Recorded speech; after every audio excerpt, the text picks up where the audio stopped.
विस्तार न्यूज के कैमरे से हमने 2 हफ्ते पहले जिस भोजशाला की अनदेखी तस्वीरें आपको दिखाई थी, वहां अब इंदौर हाईकोर्ट पीठ के आदेश के बाद सर्वे होने जा रहा है।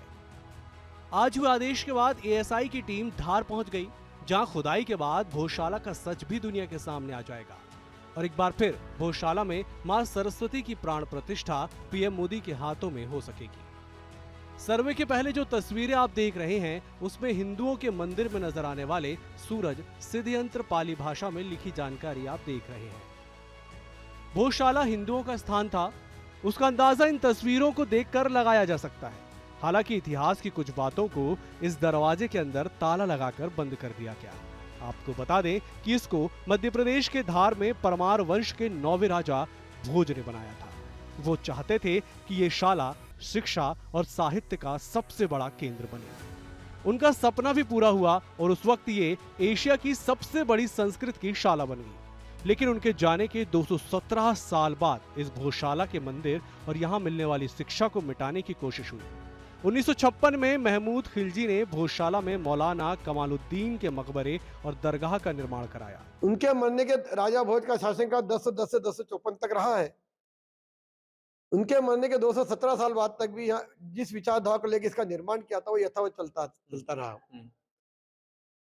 1269 में एक फकीर आया जिनका नाम था कमाल मौलाना, जिनकी अवैध मजार बाहर बनी हुई है। अवैध इसलिए कह रहा हूं कि उनकी मृत्यु 1310 में अहमदाबाद में जाकर हुई है। वक्त के साथ भोजशाला का मूल उद्देश्य शिक्षा को खत्म कर दिया गया, लेकिन अब ज्ञानवापी के बाद भोजशाला की बारी है। कोर्ट ने बंद पड़े तालों में इसके रहस्य खोजने का काम एएसआई को सौंप दिया है। भोजशाला 84 खंभों पर बनाई गई थी। उनमें से कुछ खंभों के सबूत आज भी आपको नजर आ जाएंगे। जहां मां सरस्वती की प्रतिमा थी, अंग्रेजों के शासनकाल में हुए सर्वे में यहां हुई खुदाई में भोजशाला में पूर्व में स्थापित माता सरस्वती बाघ देवी की प्रतिमा मिली, जिसे बाद में वे अपने साथ ले गए। फिलहाल हाईकोर्ट की इंदौर खंडपीठ का बड़ा आदेश आया है। कोर्ट ने यहाँ एएसआई के सर्वे की अनुमति दे दी है।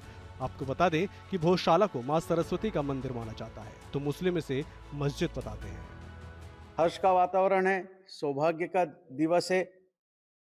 यहाँ के हिंदू समाज ने वर्षों से मां सरस्वती मंदिर भोजशाला की मुक्ति और उसके गौरव की पुनर्स्थापना के लिए संघर्ष किया है। जो न्यायालय का आदेश है मैं उसका स्वागत करता हूँ और मैं सोचता हूँ कि जो भी फैसला है सभी दोनों पक्षों को उसका स्वागत करना चाहिए। जो भी सच है वो सामने आना चाहिए।